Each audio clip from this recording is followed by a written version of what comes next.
Okay, thanks. So last talk of the day in here, so I hope everyone has been saving the best for last. So, okay, so here's how I usually like to run these things kind of ruckus, especially at the end of the day, keep the energy up, right? So if you have a question, just raise your hand and we'll deal with it right there on the spot. The slides in this deck aren't particularly technical, but if you want to go super technical, we can always just quit out of here and open up and look at some code and look at some debug output, whatever you want to do. So just interrupt me and we'll go with the flow. Okay, so my name is Evan Phoenix. I work for EngineYard, which is a Rails web hosting company. They hired me, actually we'll go into that a little bit. So they graciously allow me to work on Rubinius full-time in exchange for building them a kick-ass Ruby environment that they can use someday. So I'm living the dream. So we'll do a quickie here. What is Ruby real fast? Just kind of language. We'll go through some quick language features. So it's strongly dynamically typed language, no type annotations, nothing like that. It's a unified model, so which meaning that everything's an object. So this is perfectly valid. You can do that on anything, all the time, anywhere. So the other thing is that everywhere is the same kind of code context. Translation there is that everything secretly is a method, even though you may not make it look like a method. That's actually one of the fundamental things of Rubinius that we can look into if you want. It's garbage collected. So I can see my next slide. And a big thing is it's got a lot of syntax. So if you want to go into the parser, sorry. I won't do it. I'm not a parser guy. I've explicitly decoupled all of Rubinius from the parser. I did that because there have been many projects that have tried to write new Ruby runtimes before, and they all fail about 3 months after they can't get the parser working. So I just decided that I wasn't going to bother. I wanted to write a VM, not a parser. So I just stole the parser from the existing one and reworked it so that I could get my own output out of it. So there we go.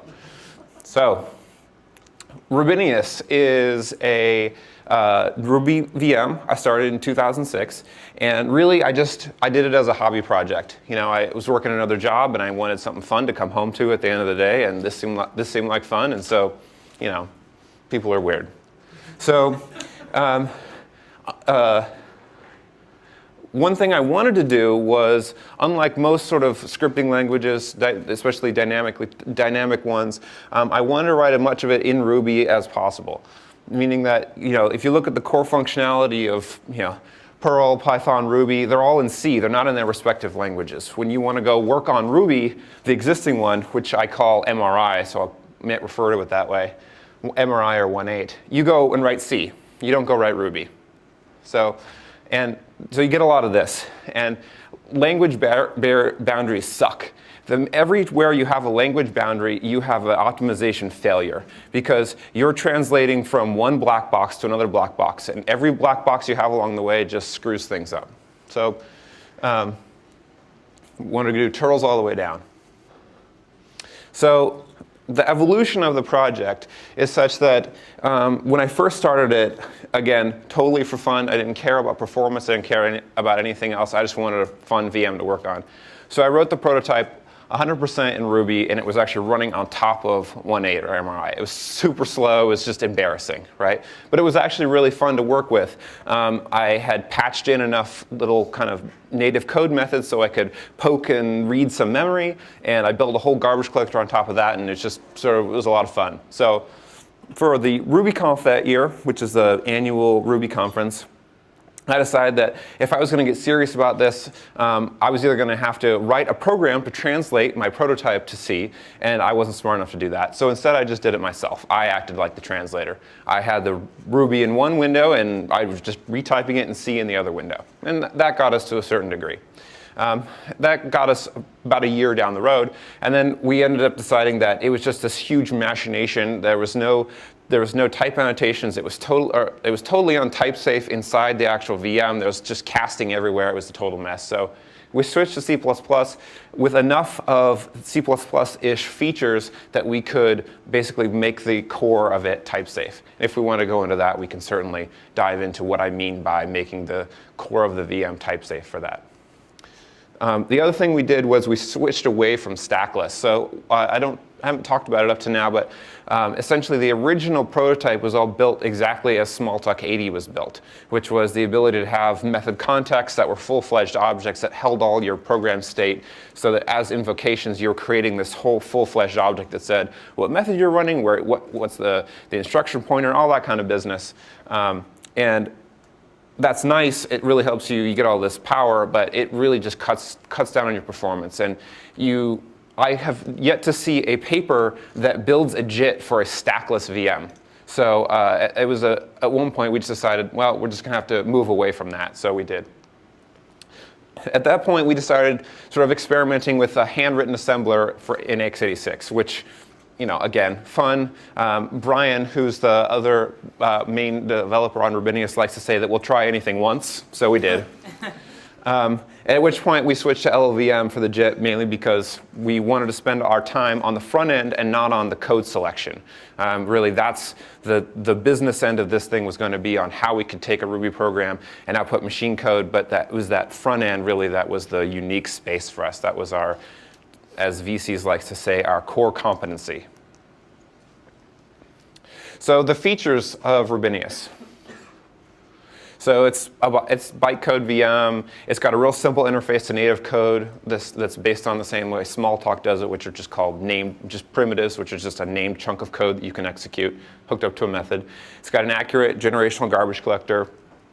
It's got an integrated FFI API that we use for all kinds of different things. So I didn't have these in the slide deck originally, and I felt like people love graphs, so here we go. So here's just a real simple little Ruby program. I'll run through a little quickie semantics here. So we're calling the method times on 100, and Ruby has the concept of closures, and there's a special syntax for a closure, for passing a closure to a method, and you can do it right sort of in line with the invocation, and that's this guy right here. This is a block. Oh, hey, I got this guy. Woo. Okay, so we got laser pointer now, and we've got a block, right? So this just means that we're just going to be that this closure takes a parameter I. In this case, we're just going to be appending to this array. It's not a super big operation, but we've got some looping, we've got closure invocation. It's not the most trivial of code in the world. So this is kind of what it looks like today. So this is the existing Ruby that people generally use. This is 1.9, which is where most of the Ruby development on the core team is going. This is Rubinius just running, basically without the JIT turned on.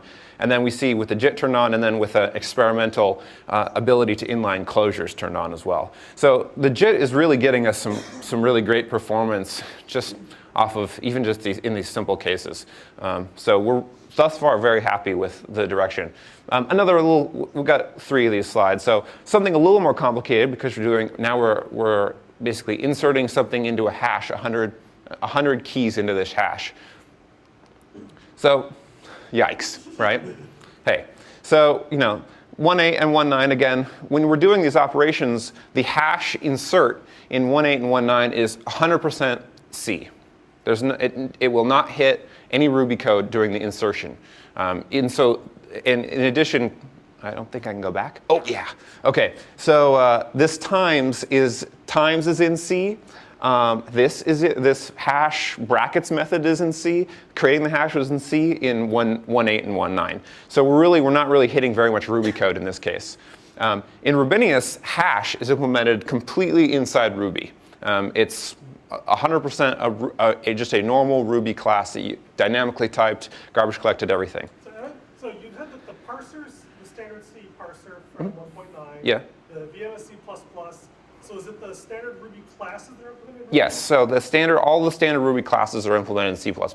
There's a few of them that will go down to that native code to do things like adding numbers, do some raw memory accesses. But like in the case of, I'm doing hash specifically in these ones because it's a class, it's a heavily used class that's implemented entirely in Ruby. So in this case, we're comparing Ruby to C. So obviously, Rubinius not doing very great. But again, it's this difference bar that I wanted to draw attention to. So it's doing really good here. And then if we go to another one, which is a little bit easier, in this case, we're just doing a hash access rather than a hash write, which should be a lot faster. And we find that it is. In fact, in this case, this is Ruby code outperforming C code pretty well too. So that's a pretty nice jump here. Again, we see that this bar gets bigger as the code goes on. So that's nice. Can you go back to the insertion? Yeah. What's stopping you from the insertion? What's getting in the way of being faster than? Like, where's that extra? Okay? So the question is, what's getting in the way of why isn't this the same height as here, basically? Just in this case, there's more math. There's more math heavy. The hash implementation in 1.8 is implemented in a lot of C macros. So essentially, a lot of the math compresses down and flattens out. So we hadn't looked at it a lot. That's just sort of my guess offhand. Okay, so we're talking about LLVM here. So we have gone through a couple of different ways of using LLVM. So one way that we started with, which was stupid, was we decided that we would just compile all the methods the minute they were brought into the system. We would just do it like a ahead of time JIT. Yeah, exactly, stupid. So it used a real simple technique where you just generate from the IR, you generate a function that is just a set of function calls, a function call for each opcode, and then you let LLVM inline it. Well, it was really easy to get the first sort of prototype up and going, but it took our startup from 0.3 seconds to 80 seconds, right? And when we profiled it, it was about 65% of the time just inside LLVM inline function. So we kind of threw that out the window.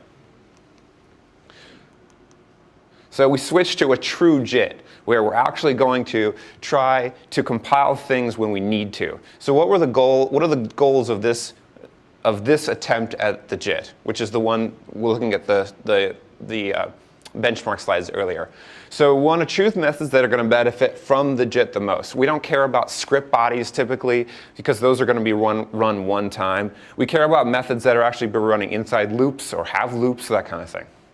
So in addition, we want to have the compiling have the most minimal impact on the performance runtime, because that time to compile is pure overhead. It's just time we're waiting for while we could be doing something else. So we want to minimize that.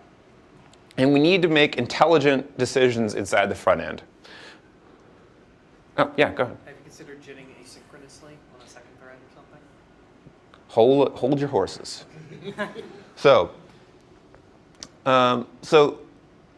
So the big part here is this first step, which I guess I shouldn't go back, because choose the methods that benefit the most. So what we have right now is pretty simplistic. It's just a simple call counter scheme. When when the counter trips, that's when the actual fun starts, and you just increment in the prologue for a method entry. There's a lot of room for improvement. For instance, we should be incrementing inside loops. Right now, hot functions that generate loops get stuck inside the interpreter inside there. It would be really nice if we were actually jitting that and inlining things inside those loop bodies.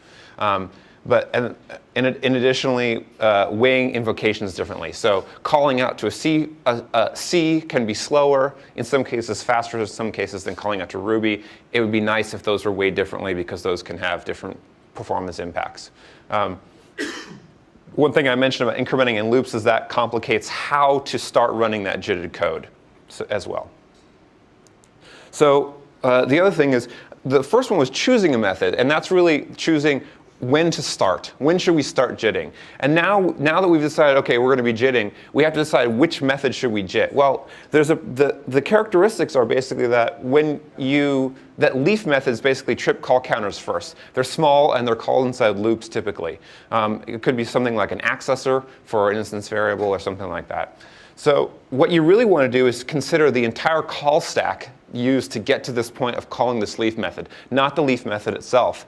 And really what you want to do is pick a parent of the leaf method with the expectation that you're going to be inlining that small leaf method into a parent, and that's going to get you a lot better performance than instead of just jitting this little leaf that maybe just returns a number or an instance variable. Instead, you're going to inline something that's accessing that instance variable and get a lot better performance out of it.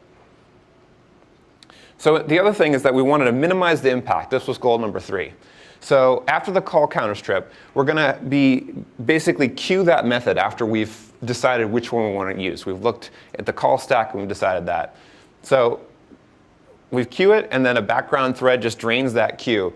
And all of this happens in the background. The front end passes code gen, everything. So that way everything related to the JIT compiler itself is completely asynchronous with the normal runtime. At the end, it installs a JITted function, which requires a little GC interaction. We can get into that, but it's pretty minimal. So that was our goal number 3. The other thing that we wanted to do is make good decisions, so that when we're actually compiling these methods, we want to be able to compile it the best way possible. So we've picked a good parent because we've looked at that call stack. So now we want to compile it the best way possible. We did some early experiments where we show that if you just do a real naive translation of small method, translating all the method calls out to just functions that actually send methods, you get a very fixed improvement, because what you end up doing is you shift everything to method dispatch. You've gotten rid of the interpreter overhead by this point, but you haven't really gained a lot. You gain about 20% by doing just this native one. So you really need to improve the compiler horizon, and that's where you start to get into inlining functions using type feedback. So the front end of inside the compiler is basically taking Rubinius bytecode and translating it directly to LLVM IR. While it's doing that, it can read what are basically these C++ objects that are associated with the bytecode that are inline caches. And they're used for 2 things. One, they're used to make method dispatch faster. The inline cache allows you to basically piggyback off of the decision you made last time, this time. And that makes that method dispatch faster. In addition, the slow case, basically the refill of that cache, can keep track of all the classes it's ever seen. And then you can use that as profiling information to drive how well you can actually generate that IR. So then we get into inlining. So now we're looking at this profiling information, and we can say, is there a dominating class inside this profiling information? The dominating class is, the simple case here is to just say, has there only ever been one class ever seen at a particular call site? So back on those hash slides where we saw those brackets, as you run that code, there's a natural place that those brackets are going to be a method call. And inside the inline cache for that method call, every single time it was a hash object. It never was anything else. We didn't use dynamic typing there. And I've spoiled my own slide. So this is a graph, which I took the labels off. But this is running essentially the spec suite for Rubinius, and dumping out all the statistics for every call site for every method in the whole system. And for all of those, 98% of those call sites only had one class ever used. So in other words, 98% of my program was statically dispatched. But it could be dynamic, but it wasn't. The reality is that it is just a statically dispatched program. We get this little tiny sliver that was actually dynamic at the top here. So we want to basically accelerate 98% of these call sites. So we find the dominating class. We look up the method in the compiler, and we can find a number of different kinds of methods when we look one up. We may look one up and we find out, okay, well, this method is actually attached to some native code. Great. Emit a direct call to the native code in here. So we've eliminated method dispatch now. We're doing great. For FFI, like I mentioned earlier, for calling out to dynamically bound functions in libraries, we can emit the conversions to and from Ruby objects to C objects for the arguments and back again for the return type, and then do a direct call there as well. So again, we're starting to, as Chris alluded to earlier, we're starting to eliminate dynamicism in the actual program. The big one here is not in native code, because the whole point of this thing was to write as much of it in Ruby as we could. So the whole point was, how do we inline one Ruby method into another Ruby method? So we do it in the same way, basically, that LLVM works to inline, or most LLVM and most things work to inline one function into another, which is there's a simple policy that can decide on how to actually do that inlining. And the policy gets to make decisions based on how big it is, how much code has actually already been inlined, so that we can control the code expansion of there. So that like in the case of a recursive function, you'll actually see many times 2 or 3 iterations of the function will get inlined into itself, so that you've cut down the number of actual calls by 3x in that case. So when we decide to inline a Ruby method, what we do is we basically just drive the front end again, but now we drive it directly from the call site of the original. So now we're basically generating IR, but rather than a standalone function now, we're generating that same IR, but at the call site, which is pretty suboptimal. All the inlining right now takes place in this front end. There's no inlining that is done later on in optimization passes. In addition, the generated IR preserves runtime data like the GC roots, the data that's used to find GC roots on the call stack, how to generate the backtraces, all that kind of stuff. So it's not necessarily the most optimal kind of inlining, because all we've really done is we've reduced the fact that we have to jump to some other code segment and spill registers and stuff. We still are generating a lot of extra runtime data. That's something that we're working on. Another kind of upside downside is that there's no AST right now in between the bytecode and the IR. We're basically driving bytecode directly into the IR. And that's nice because it's fast, but it also limits how well we can generate that IR. Basically what we end up doing is we end up generating a lot of fast, ugly IR, just because we haven't added any abstraction in there. So, okay. So, like I said, it uses some kind of, now we're sort of getting into what that LLVM integration piece is. So now we've gotten through all of that, how do we get there? Now we're going to look at what is that, how are we using LLVM in those cases? So like I said earlier, we use, when we're driving these, so it being a bytecode and the bytecode being stack-based, we actually emit the IR as though we were still inside a stack-based VM, emitting the pushes and pops basically directly to an operand stack that is located inside the, just like an alloc-a call stack that's actually sitting there. That's available for the GC to see. And that's suboptimal, but it also makes the garbage collector easy to implement. It's not an SSA form. It's kind of a pain. It limits the number of optimizations, mainly because it's all read and writes from memory for all data accessed data flow in the method. But the other nice thing is that it can still reason about it at the moment. And we see that in a lot of cases, the redundant reads and writes from the stack will actually be eliminated just because LLVM will be able to reason about that, which is great. So that makes the GC stack marking easy.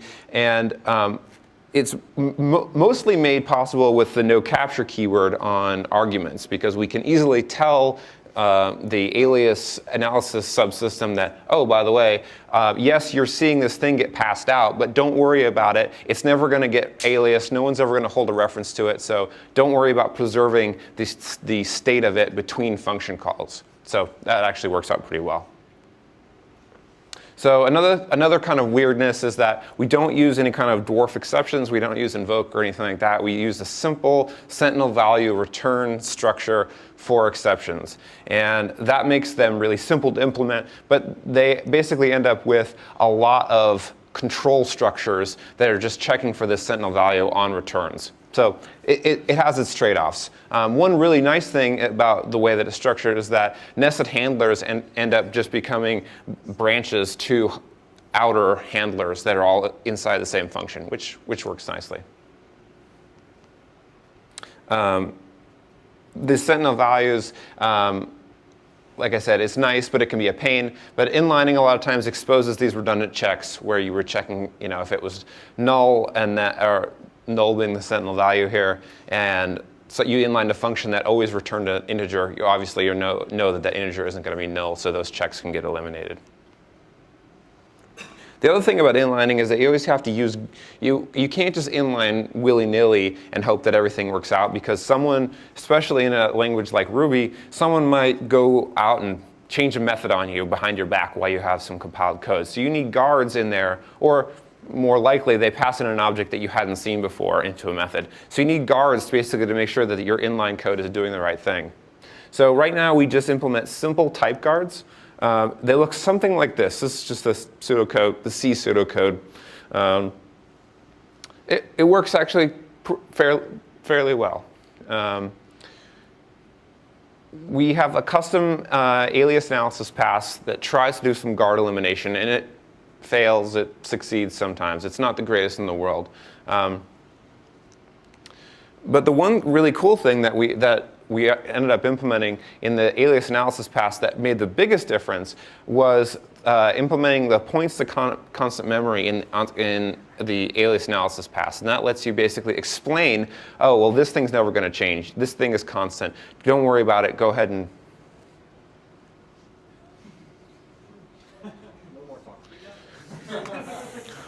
So, what was I saying? Oh, yeah. So points to constant memory. We'll do this. So points to constant memory lets you basically just say, for any expression, especially get element pointers, whether or not the thing that's there is ever going to change inside that function.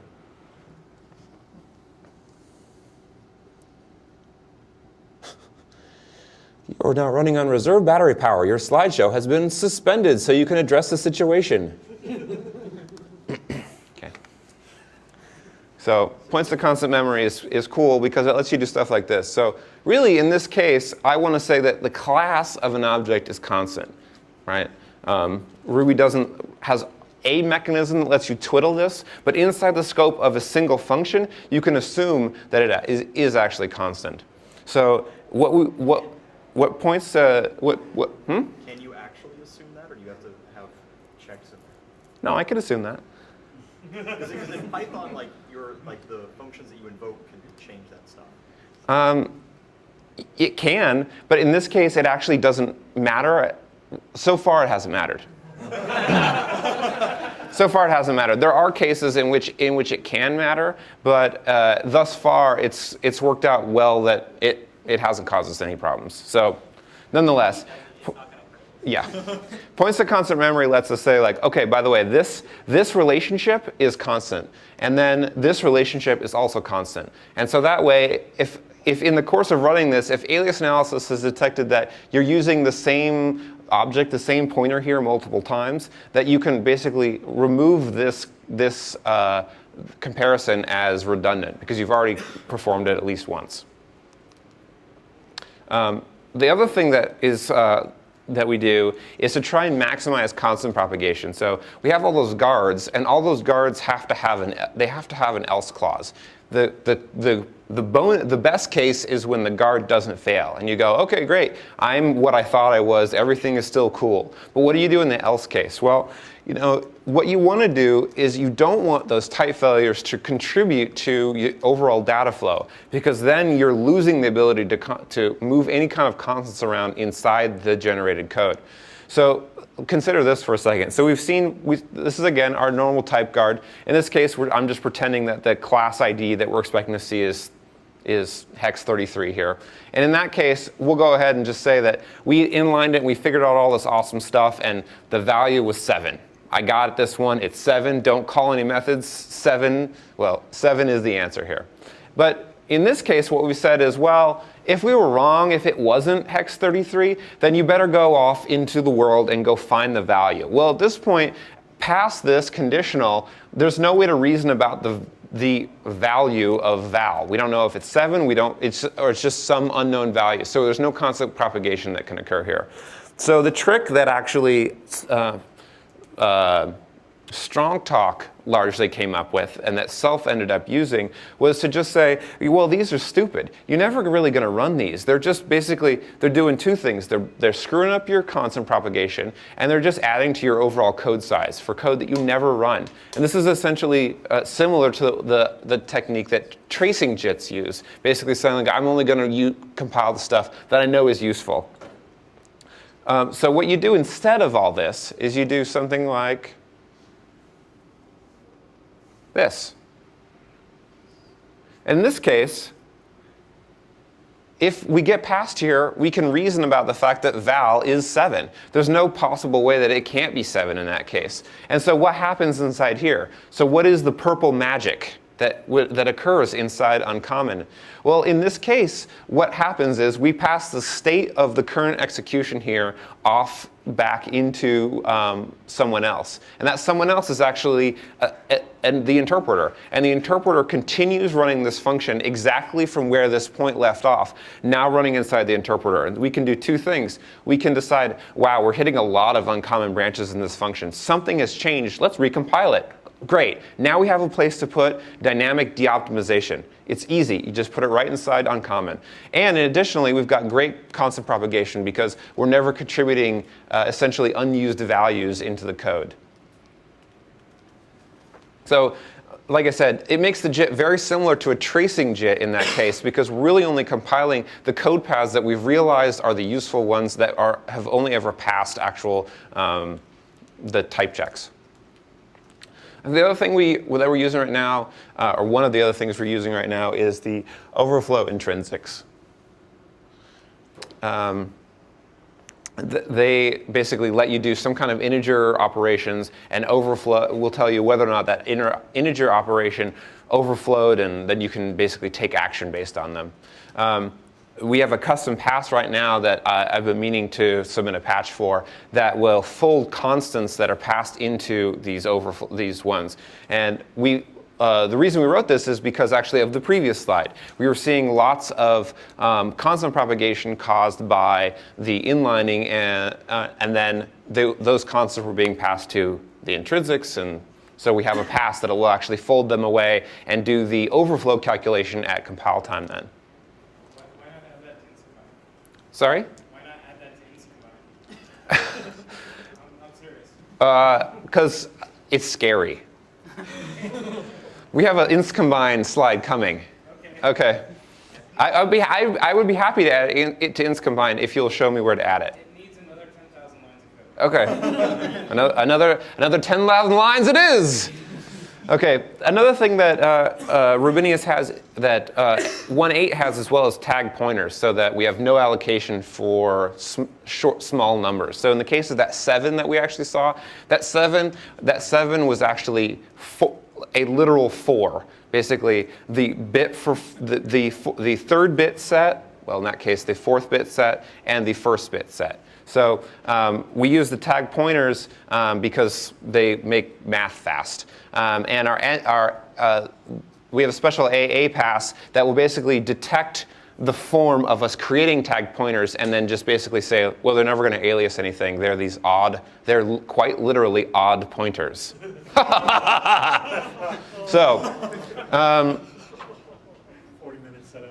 Yeah, 40-minute setup, kapow! Okay, so you got to end with gripes, right? And these are gripes that I want to help fix. So that's the idea here. So the one gripe that I have that I didn't really talk about up to this now is how should one link a public open source project with LLVM? It takes about an hour at best to compile it. So if I require everyone to compile it the first time they check out Rubinius, that's fine. But I get a lot of email because of it. And so we're trying to figure out how do we solve this problem? We've solved it in all kinds of manner of ways. We've had all manner of ideas, but I want to have a discussion. I'm the last one for the day, right? So I can set up dinner, right? So I'm setting up dinner. Shh. You can grab some code owners after this. Okay. So yeah. So it's an important software configuration management issue that I think if LLVM is going to get packaged inside things, needs to be addressed. So we generate a lot of really ugly, confusing IR from the front end, and it sucks. And it's really easy for the IO that we generate for inscombine to come across and go, oh, I've got this crazy idea, and then totally confuse basic AA. And then everything kind of slows way down. The operand stack that I'm using confuses AA. I think this is my last couple slides here. One thing that I've talked about with Nick a little bit is there's some functions that I can't communicate the semantics about. So this is a real quick one here. This is just give me a new new managed object. That aliases nothing. It only modifies state, and if the return value isn't used, you can remove it. Well, it's not pure. It's sort of like a semi-pure function, right? And to this, I haven't been able to figure out do I need to write a custom pass? How do I explain that this is the case for this particular class of functions? So those are my issues. And that's the end.